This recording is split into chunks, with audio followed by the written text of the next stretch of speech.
नमस्कार, आप देख रहे हैं न्यूज प्लस 21। मैं हूं आपके साथ ललिता चक्रधारी। छत्तीसगढ़ महिला पुरुष मध्याह्न भोजन रसोइया संघ के श्रमिकों का कहना है कि रसोइया श्रमिक संघ का वेतन कलेक्टर दर में किया जाना चाहिए। साथ ही बजट सत्र 19-20 के दरमियान मुख्यमंत्री के द्वारा 300 की वृद्धि की घोषणा की गई थी, उसे दिया जाए जो अब तक नहीं मिल पाया है। साथ ही रसोइया को हाईकोर्ट द्वारा जो 9,180 रुपए राशि देने की बात कही गई है, उसे भी हमें प्रदान किया जाए। रसोइया श्रमिक संघ के लोगों का कहना है कि मानदेय हमें एरियस के साथ दिया जाए। साथ ही जब स्कूल में संख्या कम हो जाती है तो रसोइया को निकाल दिया जाता है। इस नियम पर पूरी तरह रोक लगाई जाए। आज हमारे एक ही मांग है सर, कलेक्टर दर होना चाहिए।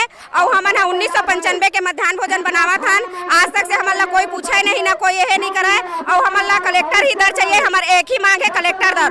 और अभी 2 तारीख के हमन आचिका लगा रहे हैं। आज से 3 साल पहले ओला हमारे कुछ बहनी साथी मन जीत गए है और जीते के बावजूद भी ओला लागू ला पालन नहीं करते। ओकरे ही ले विरोध प्रदर्शन करे बर आज हमन यहाँ आए हैं। और मोर नाम नीलू ओगरे है, मैं संभागीय अध्यक्ष है। मोर एक ही ठन मांग है सर, सिर्फ कलेक्टर दर होना चाहिए।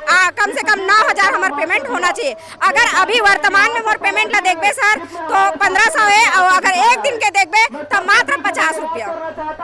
इतना दयनीय स्थिति है हमार मन के कि अपन बच्चा ला हमन कैसे पढ़ाबो, कैसे लिखाबो, हमन कैसे करके ये करबो, हमन बता भी नहीं सकन। ऐसे है हमार में विधवा है, परचट्टा है, और जो है वो मन इतना सियान है गए है, जो मन विधवा मन कैसे करके स्थिति चलावत होई वो हम ही मन जान सकथन। इतना तकलीफ है, मैं बता नहीं सकूं। आगे मोर पानी ला यही विराम देवत हो। मैं ऐसे ही जानकारी से लगातार अपडेट रहने के लिए देखते रहिए न्यूज प्लस 21, आपके हक की बात।